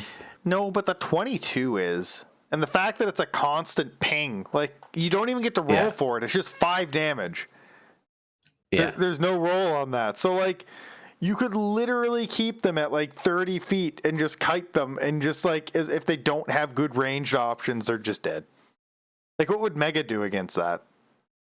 be dead. Yeah. Just keep kiting them, right? I mean, Mega rested, so he's fine, but Mega lost a lot of health in the necrotic damage. That was fun. It's always good to do a little chunk to your barbarian. Those are Be my like, two. you're not quite as invincible as you feel. Those are my two that I hate. Yeah, I feel like going on the undead thing, it's more like banshees, and I'm not a huge fan of ghosts. Yeah. I feel like things like that. I don't know. I feel like that the ability to TPK. As I'm not looking at it as a story thing. I was looking at it specifically at a combat thing, and also to know where things are, so you're going to be able to get a whale off before pretty much even combat starts if you really want to. And ghosts just being able to age. Now, I really don't know if ghosts. So if you take away the aging thing, I think ghosts are kind of cool because you can do possession, and you can kind of have it like Strahd does possession really well, where you're not fully taking over the character. You're kind of just adding in thoughts and traits to the character. Yep. And I'm okay with that. But I think the aging thing didn't. I think the aging thing didn't age very well when they added new races to 5e. Because that is very much a original player's handbook before certain races were existing kind of thing. Oh yeah. I mean, I've always said that like nothing is ever balanced to work with the player's handbook. Like all the new content they put out, in my opinion, they're not meant to work together. So like the player's handbook is a ghost even in the player's handbook? Yeah, the ghost should be in the player's handbook. In the original player's handbook, or is it in the monster manual? Oh, it might be in the. Well, it's not player's handbook; it's in the monster manual. There, because like I fully believe that like the monster manual will work with the player's handbook, and the player's handbook will work with any one other source material. But I honestly don't think they test any of that shit together. I think they're just like, probably hey, if you're using PHP +1, this all works. PHP plus. But. Are we gonna play this game, Cal? Are we gonna move on to we're gonna do this game. Yeah. We're gonna play this game. We're gonna play this game. I gotta take away your immunity. So I don't have the schedule open, so you can play this game however you want. That's totally fine. I purposefully don't have it We're gonna do a game per day. Yeah. Kind of thing. Okay. And I'm gonna look them up on Speedrun's Live, and we're gonna do the thing. We're gonna go by world record. So we're gonna play Guess That Speedrun. Guess That Speedrun. Yeah. Woo! Okay, so we are doing for day 1 Axiom Verge 2. Oh fuck. Okay. The category is 80% major glitches. What is the world record? Is that the category that was run at GDQ? Yes, sir. We are doing category run at GDQ as well. Okay. Is it 125? Are you saying minute 25 or an hour 25? Hour 25. The world record for major glitches 80% for Axiom Verge 2 is 10 minutes and 50 seconds. What? Get wrecked. But yeah. Not even close. 10 minutes, 50 seconds. That's one down. In order to keep your immunity, you have to, 7 days for GDQ? So you have to get 4 out of 7. We're looking for over 50%. Whew. Okay. Okay, day 2, AGDQ. You know what? We're going to go with ActRaiser. I'm going to pick a category. Actually, what's the category from AGDQ? What did you run at GDQ? Good question. It was professional. Oh, it's a professional mode.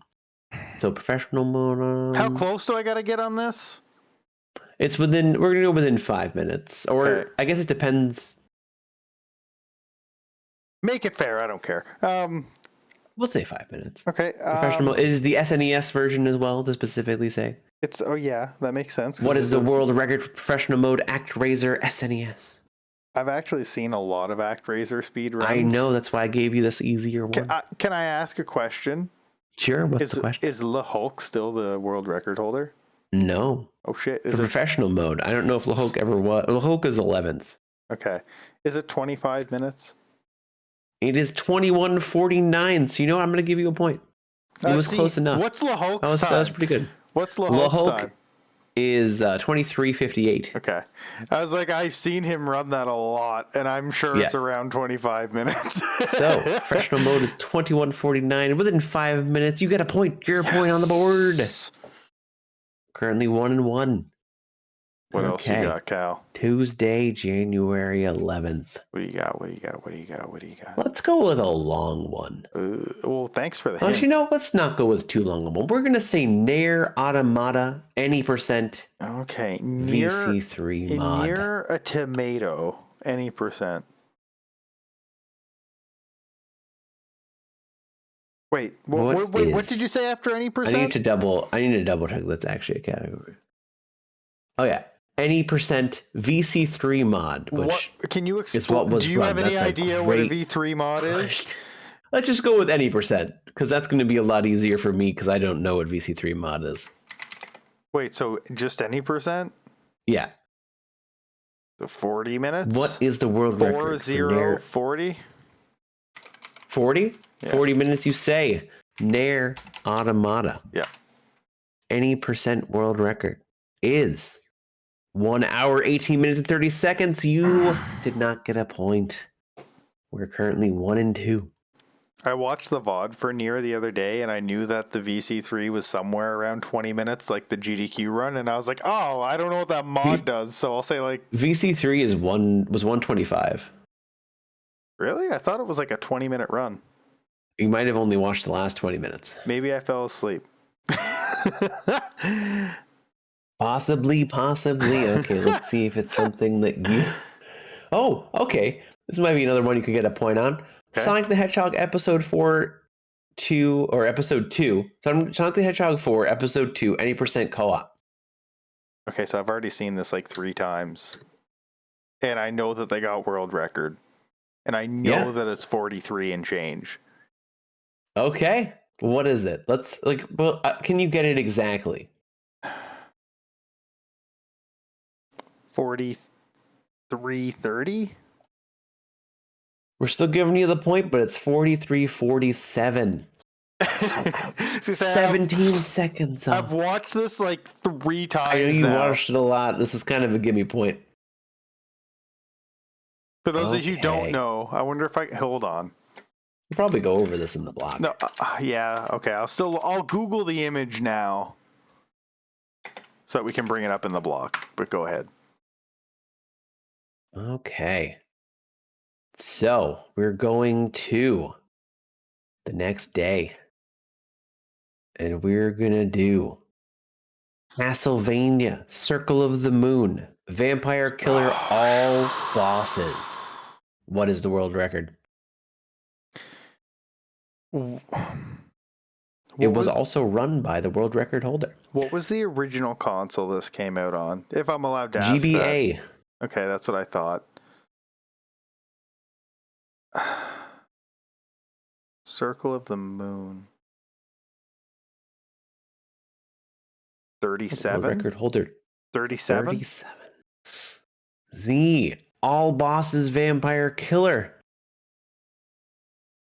Speed run for Castlevania Circle of the Moon was 26:35. So close, but not quite in that. Not quite in the ballpark for that one. God damn. So we're doing 2 and 3. You got 2 more days. You just got to get these next 2 right. Oh, fuck. Okay. Yeah, okay. Okay. Oh, this one's a fun one. Let's see. I'm just going to double check this even has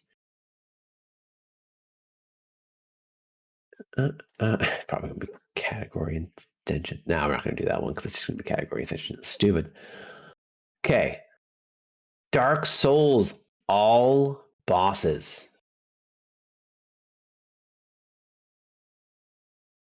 What is the world record for Dark Souls, all bosses? 1 hour PC. 15. Dark Souls, all bosses is an hour, 1 minute, 17 seconds. Rough. So, you lose your immunity no matter what, but you could get the last pride point. You know what? There's technically a run was run on Sunday, so we'll do 2 more, and if you get the next 2 of these right, you can keep your immunity. Yes. So, next one. I don't know what you actually watched in the last day. I try and give you an easier one. Okay. Is this actually on the leaderboard? I think it is. Which game? Sekiro Shadow Blindfolded. I don't Oh, even it exist is. as far as No, it does. miscellaneous. It's there somewhere, and the world record is like an hour and 15 minutes. I can't actually find it. Google it. It's like an hour and 15 minutes. Is that what your guess is? Yeah. There's like some Japanese guy who's done it quicker than Mitra's.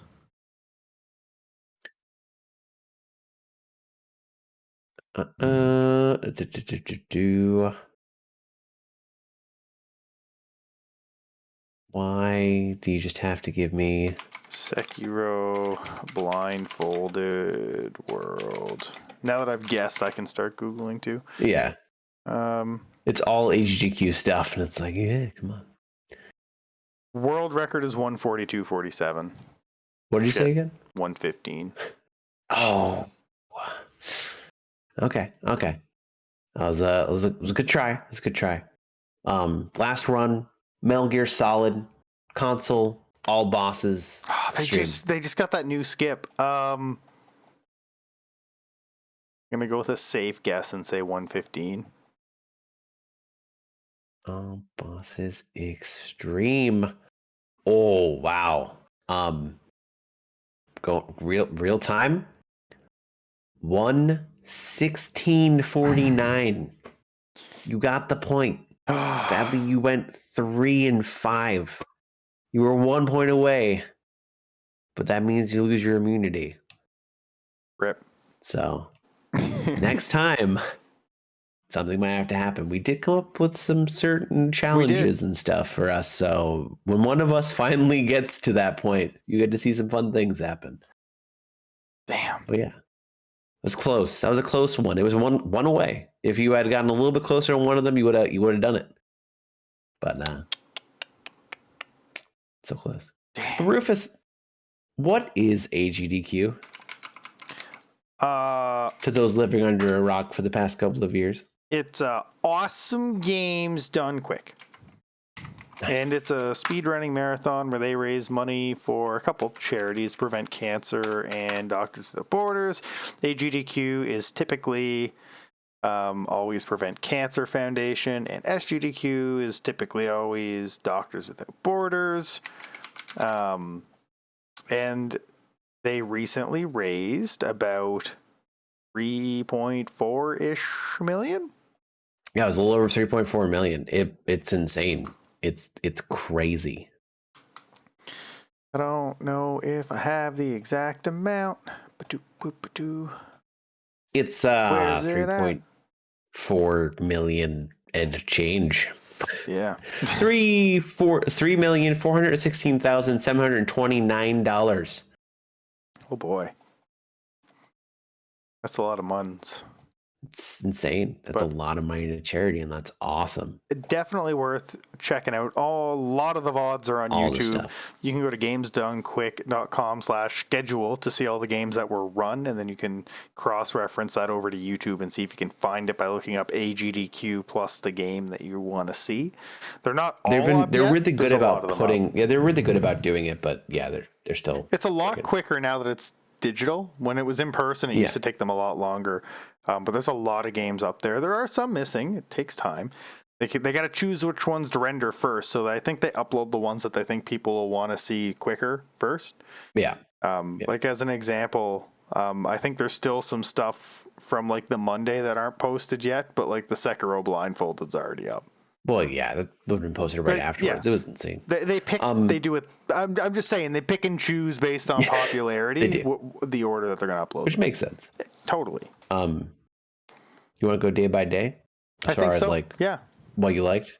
Yep. What was your day one pick or picks if you can't really choose? Like, well, if I let's say I have a limited amount of time, I'll go through and watch all of them at some point, but I want to know what's the best at each day. Death's Door and Mega Man 2, in my opinion, are the two best runs from Monday. Great runs. Or Sunday, I would agree. I say Death's Door as well. I would if I had to throw one more in there, I had a couple I would choose from, but I would definitely say I liked Oracle of Seasons run. I think TGH is a good runner. So great I runner. missed And, Oracle of Seasons, and I haven't seen the VOD yet, but that probably would make my list had I seen it. Yeah. So like, we don't want to say like, I could just say every run and that would be cheating. So I'm going to cap it at 3 between both of us per day. So we're going to, I agree with you 100% on Death Store Mega Man 2, but let's throw in TGH as well, because I think he's a great runner. And Cool the Kid is Oracle of just Seasons run is actually pretty broken. And really fun to watch. friggin' Cool Kid's just so consistent. And I'm a bit biased. Cool Kid is very consistent. His 80% run for Mega Man 2, even though it's not difficult, like it's just he does stuff and it's great and it's fantastic to watch. And he's super consistent. I knew the guy on the couch for that run, so I might be a little bit. Well, sure. I mean, but it also was a good run, and I didn't know the guy on the couch. Yeah, he commentates a lot of the mystery stuff. It's pretty cool. Rufus, I'm sorry that you got knocked out of the tournament. I saw your last match, and like it was close for a little. It was close for a little bit, and then one of those puzzles just kicked your butt. Yeah. Yeah. I don't have anything. It's always more to next say. year. Maybe I'll actually have time to join it because I won't be, working on a lot of stuff. True. Yeah. Monday. So I think those are good top 3 for that day. Monday. Give me your top, and I'll give you the 2 this time. So, my top, I think, is Ori. Ori's a fantastic run. I'd 100% agree with that. Specifically, No Out of Bounds. Yeah. No Out of Bounds Ori is just... There's a lot of really cool stuff you have to do in that. You can do that game when like we're moving out of bounds. There's a lot of really cool movement that you start having to do. That's like, in my opinion, like if you're someone who doesn't know if you like speed running, you either watch an Ori run or a Celeste run and then decide if you like speed running. Celeste is an interesting run to watch. I think Ori makes more sense no out of bounds because that's I'm gonna throw Gunstar Heroes on that one. I'm biased. I run the game. I have a top 10 time in the game. But Dagran's a really good runner. He's really informative, and he's also just super consistent. And he ran expert, which isn't the category I run, but it's a really cool category where bosses are a lot more difficult, and you have to do a lot more strats. And it was a really good watch. I didn't watch a lot of Monday for 3. I mean, as far as runs I know in general, ActRaiser is a good run to watch. It's super fun to watch. So I'm going to throw that in there. It's really cool to watch them juggle all the different, like it's a sim game and a platformer. It's just everything. Yeah. Antichamber 100% is a good run too. It's seen super broken, but 100% actually shows more than like the any percent I was running. 100% shows a lot more of the movement and a different tech. But yeah, I'm going to say ActRaiser instead. We'll go with ActRaiser because it's a really cool run to watch them get through all the stages quickly, which is really difficult. To take away the city building part and just look at the stages themselves. It's super interesting to watch them have to like deal with all the enemies. I believe ActRaiser, because it's the SNES, there's also a lot of like deloading enemies and all that kind of thing. Because that console and a lot of those side scrollers, you can do a lot of like sprite overloads where you can deload certain things on the screen or certain enemies from even spawning, and it's a pretty good run. Yeah, I agree there. I used to watch a good amount of ActRaiser 2 because it took away the sim part of it, and I liked watching that speed run more because I didn't think the sim was super entertaining. But yeah, ActRaiser. So give me your one for Tuesday. Oh, my one for Tuesday. I'm going to say my one for Tuesday was actually Ratchet & Clank Rift Apart. I think it's a phenomenal game, and it was really fun to watch people break that. No. You know what? I redact that. Returnal. Because that's a phenomenal game, and watching someone just destroy Fresh File any percent in a very difficult game, like Cave was a really cool runner to watch, and all his commentators were really cool and entertaining, and I loved watching it. I missed that one. I can't comment, but I bet it was good. Not saying that Ratchet and Clank wasn't a good run, but Returnal was definitely my top of the day. My two must watch, I think Willow. You did tell me. I need to still watch that. You said that was a really That was a good run. fantastic run. First time ever at a GDQ run. Super cool. If you like what I would call classic NES, I think that's right on point for classic NES.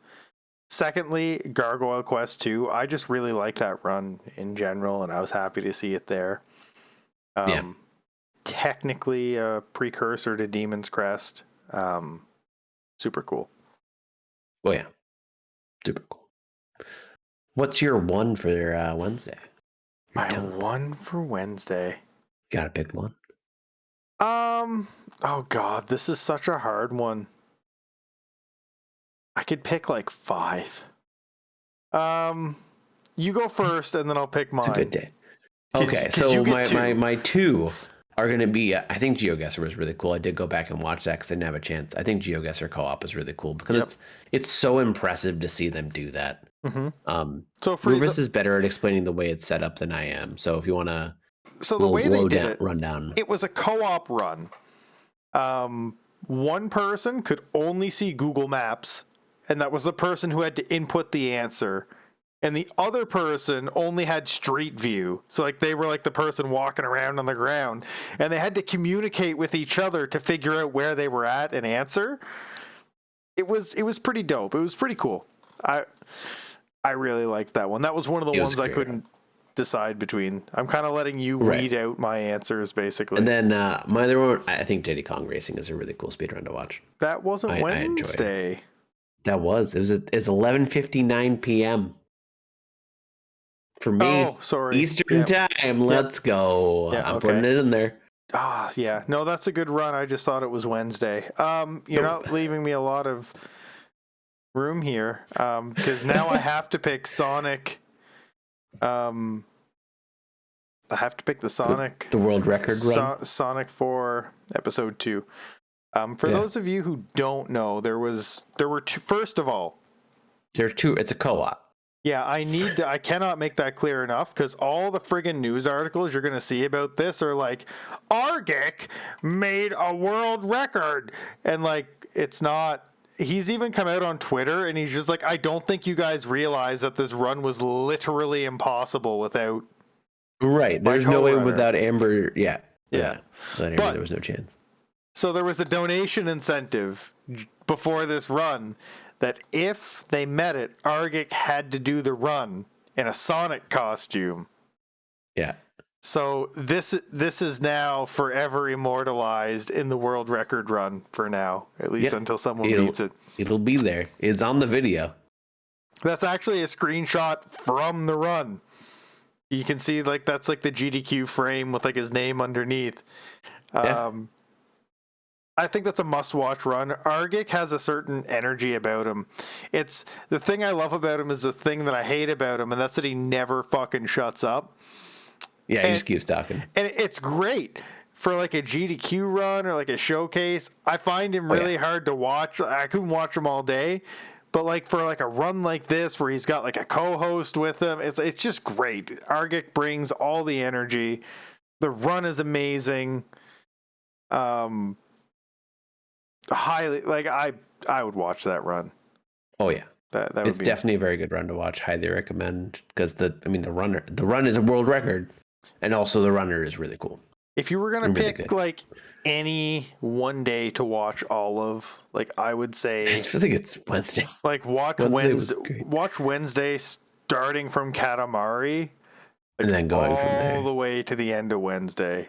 If you Yeah. don't like Halo, skip Halo, but like everything else, Yeah. I think is just phenomenal.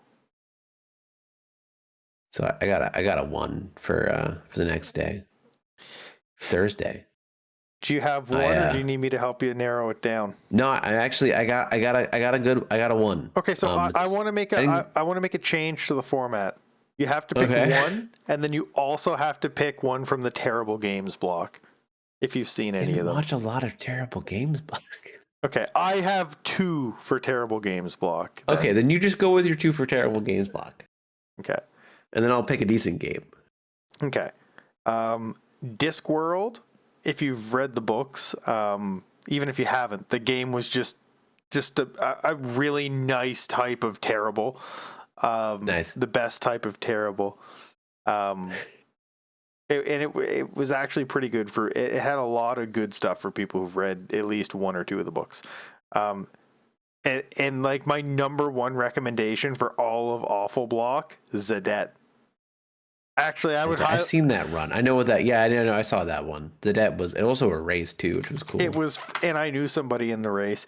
Zadette is only $5 US on Steam. It's almost worth not watching the run and just buying the Just to game and play it. experiencing it. You mean like Hylix? It's an experience. I'm not saying Yeah, it's a Hylix good was game. an experience. I'm not saying it's a good game. It's an experience, and Yeah. I feel like you're Yeah. better off having it.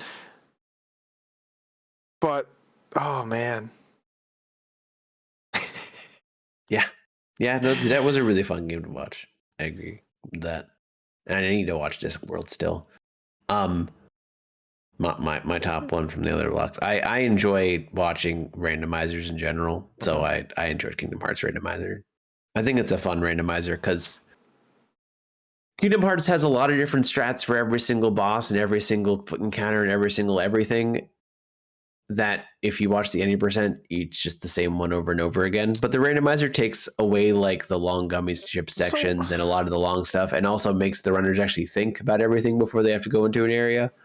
And it was cool to watch the race because it was a co-op race I think the run where they was had to cool. find every single, or pretty much every single major item.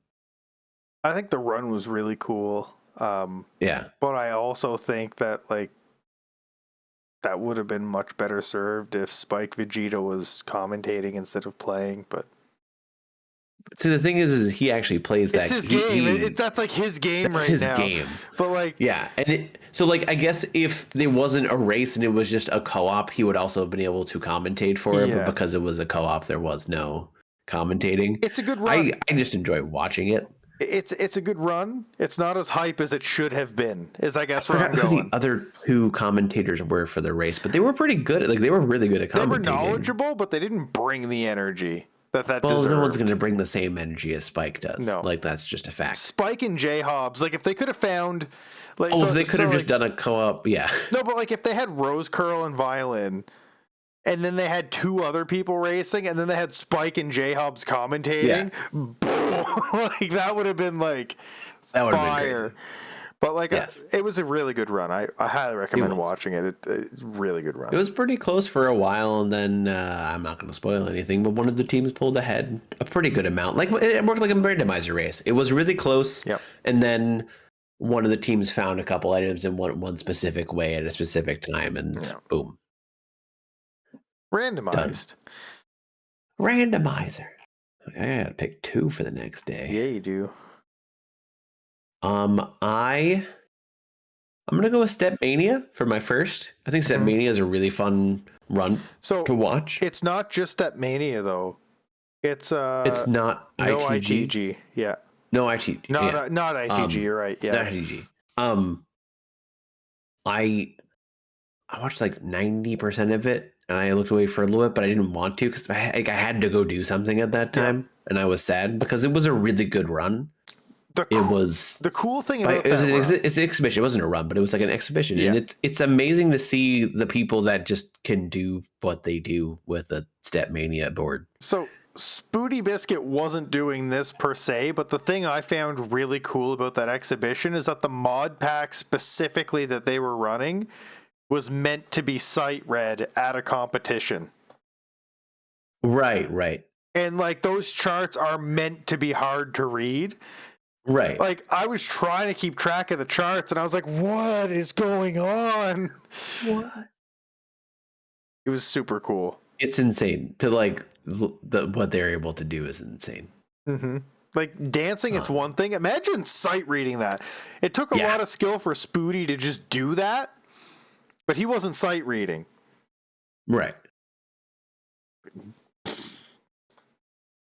And the other one I would say is I like Rockman and Forte. I like that run of Rockman and Forte. I enjoy that. Yeah, it's a Speed run. solid run. I can agree with that. What's your top? I'm gonna go with. It sucks because I don't really like the run, but I liked the GDQ run for it. I'm gonna go with Yu-Gi-Oh! Forbidden Memories. That would have been my fourth. That would have been definitely up there because I think the two runners were the whole entire run was.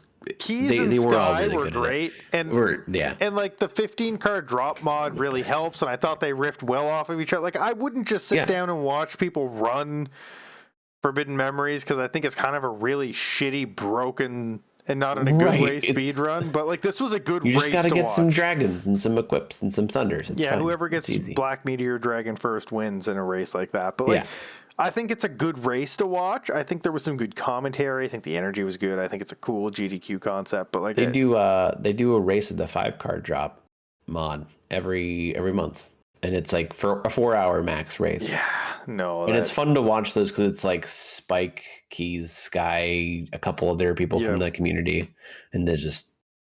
I might do it someday because like as far as I'm concerned, like that speed run is no skill. It's all luck. You literally you have a chart up as far as like you need to know what combines into what. Here are the 4 things that make Twin-Headed Thunder Dragon go to town. Yeah, pretty much. And also you need to know like you need equips, and that's pretty much it. Yeah. And that mountain makes Twin-Headed Thunder Dragon stronger and whatnot. There's not a lot of knowledge to it. It's just keep farming to get the correct. A lot of things that make Twin-Headed Thunder Dragon. I had that game as a kid, so like the only thing I would need like a reminder on is like the different ways to make Twin-Headed Thunder Dragon because there's a whole bunch of different ways. But yeah, there's a ton of because it's dragons and thunder. Like you need to make a certain dragon, and then you need to make thunder, or you need to have thunder or something. Okay, let's get on to Saturday. We'll include Sunday with this if you want to throw in the middle. If you saw that, I actually didn't see the Metal Gear Solid run, but if you're gonna throw that in, let's do Saturday, Sunday, and let's do. So you're on 2. You know what's the last one? Yeah. You'll do 2 and I'll do 2. That's what I was thinking. Yeah. I would say you really want to watch Casio Mario. That was a lot of fun. And. So let's just say this doesn't include Sekiro. Yeah, because Sekiro was such a good run. I think you should watch it no matter what, even out of this list, because it was. If you watch only one run, watch Sekiro blindfolded. Watch Sekiro.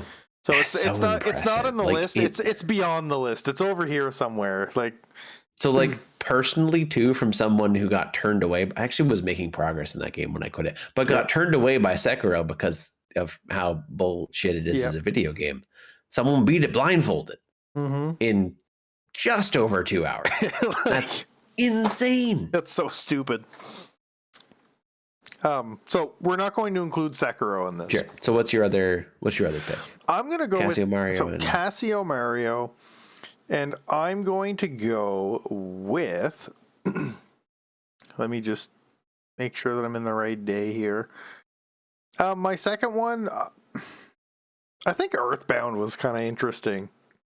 Earthbound's a really cool run because of how far it's come as a speedrun over the years. I 100% would say that. I feel like so Casio it's kind of like super contrasting because like Casio Mario is like full on just this is skill. And then like Earthbound is like here's how you break a game. Here's setups to break this game. And then the game's broken, you're on the last fight. Here's some luck that gets thrown in. Now beat the last boss and you're good. Yeah, exactly. It was really cool. The Earthbound something there really there was a YouTube video a while ago I watched on like the history of Earthbound speedruns, and it's really cool to see how that's developed over the years. I remember when that run was like 2 hours long. Right? The any percent. They've already broke the sub 1 hour by so much. What do you got? What are your 2? So no surprise, Link to the Past. Yep. All bosses, no EG. It's a really fun run because no EG is one glitch, exploration glitch, and that's it. So you don't see Plaid World, and that's pretty much like the big thing. So you can't just like go in between the dungeons through that. But like Canis Mario is super broken, and watching screen wraps and all that kind of thing with that was really fun. Hodorubi's a really good runner as well. Hearing the explanation. Yeah, and I forget who commentated for it, but they did an amazing job explaining every single thing that happened in the game. I actually slightly more understand what Ancilla means and how one would use it to their advantage. Mm-hmm. But yeah, that was a really good run. And my other one's going to be Portal 2 because I feel like the runner was really good. I missed and that I feel one. like the Portal 2 run is a lot of fun to watch. I've only ever seen any percent. I haven't seen Inbounds, I don't think. Inbounds is a lot of fun. There's a lot of really cool setups. There's a couple glitches to like use. Certain of the... You ever play Portal 2? Oh, it was a long time ago, but yes. I beat You remember Portal like the 1 and bouncy Portal gel? 2. Yeah. There was a couple cool thing where the bouncy gel pipes actually have bouncy properties outside of the pipe as well. So like they would jump up a wall, up a pipe, and it was all really cool. And it was just really, it was also extra hype because they were still trying to get to this was more of an in the moment of GDQ thing, but they were trying to get to the Deltarune run, and it was a cool, just by itself though, the run is really cool to watch. And it was super fast. Like watching someone beat Portal 2 inbounds that quickly is kind of crazy. Oh yeah. A lot of stuff in that engine is just busted. Oh yeah. In Source. Anything in Source. Bunny engine. hopping, because that was after the Half-Life 2 part of Source. Yeah. So you bunny hopped instead of backwards bunny hopped. But I think you got some speed off those bunny hops. Oh yeah. So like there's more like shooting a portal through spaces that shouldn't exist. And like Portal 1's big glitch is you can look through a portal just a little tiny bit and shoot another portal through a portal. Mm-hmm. Like there are ways to glitch it out that way. This is more like looking through tiny spaces and using momentum to just like go from one area to the next and do. There's also a glitch where you essentially put yourself in the floor and then you're pretty much just raising your speed value to the point where it gets super high and then you end up launching yourself out of a portal. It's a great run. So I've got like a chance for us to pick 2 more games throughout the entire week. What? Is there any games that you had never seen before? Oh God, that you had never, a game that you had never seen before that you would recommend either watching or playing? And I don't mean seen the speed run for. I mean a game you had never seen before. Never seen before. Okay, so that takes away Keep Talking and No One Explodes, because I think the Centurion was a lot of cool. Oh, that was super cool. But God, I've never seen before at all. I don't think there's anything that I've never seen before that I really watched. There was more stuff that like I've seen before in like the speedrun now. I feel like I knew every game on the list at this point, except for some of the awful games. There's some of the awful games block, but I didn't. See, there's a lot of games on this list I've never seen before, so maybe it's just a me thing. But I'm way more into speedrunning than I speedrun games on stream sometimes, so that's not true. It's not that I'm more into it than I let on. The game that made me think of this was Chicory: A Colorful Tale. See, I've seen that game before. I've never seen that game before. Yeah. Man, that was a cool looking game. Like, it was a cool game. I only saw half the run and I'm like, dude, I should buy that game. That looks like such a cool game. Do it. And it's got local co-op apparently. It's such a cool game. It's got Undertale vibes, but like not really. Like I don't know how to explain it. It's not Undertale, but it's got that like just feel to it. Right. It's got the Undertale feel to it. It's a cool game. Chicory is a cool game. I also didn't watch enough games that I hadn't seen before as well. I still need to go back and watch things. I had never seen or heard of that game before. Yeah. At all. So and now you know. Yeah. Yeah. Would you believe me if I just randomly said I Am Bread? You should, because I have seen that before. Are you telling me that you've actually seen Mega Mem 2? I haven't seen the run. Like, how can I recommend it if I didn't see the run? True. Let me see. What else? Yeah, because like I looked for things that I had seen. As far as I haven't gone back through all of GDQ yet. I didn't get a chance to watch a lot of it live, sadly. Mm. Yeah, that's okay. Anything you were disappointed about? I don't think I had a disappointing run. Like I wasn't anything like, oh my god, I really wanted to watch this run, and then the only thing I was disappointed is I didn't get to catch more of it live. I mean, that was my only disappointment. There's only one. I don't know. I don't like Well, putting go people for it. down, but It's a podcast. the Tell Tetris the truth. Grandmaster run was super didn't disappointing watch that. because 3 guys topped out. Oh, that's depressing. Three- Yeah, I didn't. 3 of the watch 4 it. people topped out, and 1 dude got Grandmaster in like 11:53. And then they did So this I- special mode where you had to draw a picture with spaces, and none of them could do it. And it was like, why are we showcasing this? If only one. Why does this even exist? Like, why are we showcasing it? Like, why is this getting a GDQ spot if only 1 in 4 people can get it? Yeah. And like, I don't know. I was super hyped for it because I like watching fast-paced Tetris. I think it's Yeah. cool to watch, but like, and they were all really good, but it's just like 1 out of They weren't good enough. 25% of people completed the goal at all. That's depressing. And then trying to do a showcase and then no one completes the goal. Yeah, and I felt like that was disappointing. Yeah. And maybe it's because I was excited for it. That makes sense. I wasn't super excited about it, so I didn't even watch it. That it does kind of, it's unfortunate that they couldn't, Yeah. do the run, most of them. But also, I wouldn't be able to do Tetris Grandmaster ever.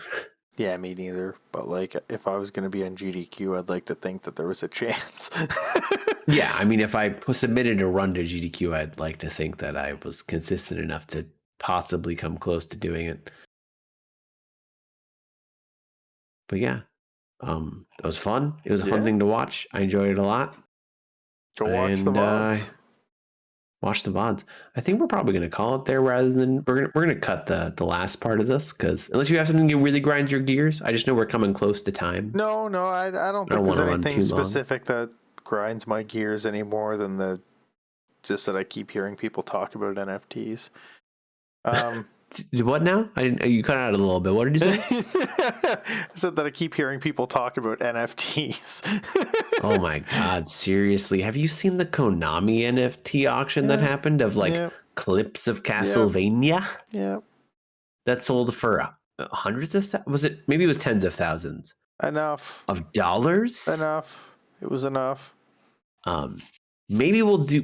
Maybe we'll. That's right. We actually were gonna have a segment. Maybe next time we'll do the segment where we track an NFT, where Oh, we yeah, look at yeah. it and we say how much did it get sold for. Come back to it a week later to see how much it's selling for now, I feel and like cry a little bit I inside. might have to make a wallet for that. I don't know. We'll find out. We'll see. All I know is it's going to be depressing because NFTs are depressing. It's free to make a wallet, so I don't mind making a Yeah. wallet just to track this because we're not buying one. Yeah. Oh God, no! I would never buy an NFT. No. Anyway, that's a good show, Rufus. Thank Where you are for you? Where coming can I along. find you when you finally get back to streaming? I'm on twitch.tv/SaganRufus. And I'm soon going to be trying to show Cal up at his Ironmon challenge. I'm going to first time get further than him with the first ROM, blessed ROM. There's no way you're getting further than How far what have was you it? gotten? It was what's the mountain? The second mountain. Mount Moon? Did you ever watch? No, not Big Lake Mountain Moon. The Cave? one after that. I don't know. What is it? Anyway, we'll find out how far you've gotten. I'm going to beat Brock on my first ROM.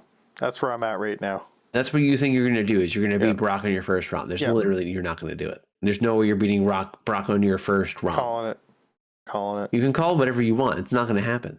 Calling it. First ROM, beat Brock. You need to like make sure you tell me and also stream at a time where I can watch you as well. Like I need to see this live. Oh, yeah. Because it's not going to happen. I guess actually you finish selling out first, and I'll do a little talk about But my so yeah, sadness. you guys can see me twitch.tv/SaggingRufus. And Nice. That's about it. I don't have a lot of activity going on Have right you now. seen the clip, Rufus, of where my Blastoise died? Not yet. Put it on TikTok. I'm not gonna put it on TikTok. Put it Why on would I TikTok. put it on YouTube Shorts, but I'm not gonna use TikTok. I don't like TikTok. I don't use it. Put it on YouTube Shorts then. Come on, get on it. I don't have enough time in the day to do everything, Rufus. Who Anyway, are you? I am MC Calamity 3 on twitch.tv/MC Calamity 3. I stream 6-ish days a week. I actually streamed 7 days last week because of Pokemon, and I was getting into it. And I enjoyed myself, even though the day I came back, I ended up losing my Blastoise, which I'm going to throw that clip in chat so that Rufus can also watch it. It was sad, and I didn't like it. But yeah, I stream pretty much every day. I have a schedule in my Discord. It changes a little bit. Most of the times, 2 of the times it's like 9:30 that I start on Tuesday and Thursday, and the other days tend to be around 4:30. And yeah, I'm currently doing Pokemon Ultimate Ironmon Challenge, which is crazy stuff, permadeath, Nuzlocke, and what have you. And I'm also playing through the Final Fantasy series Pixel Remaster. I just lost my last Pokemon to Primate with Endeavor while I had Burn Body on, and I was burnt, and I was not happy. But yeah, everyone, that is me.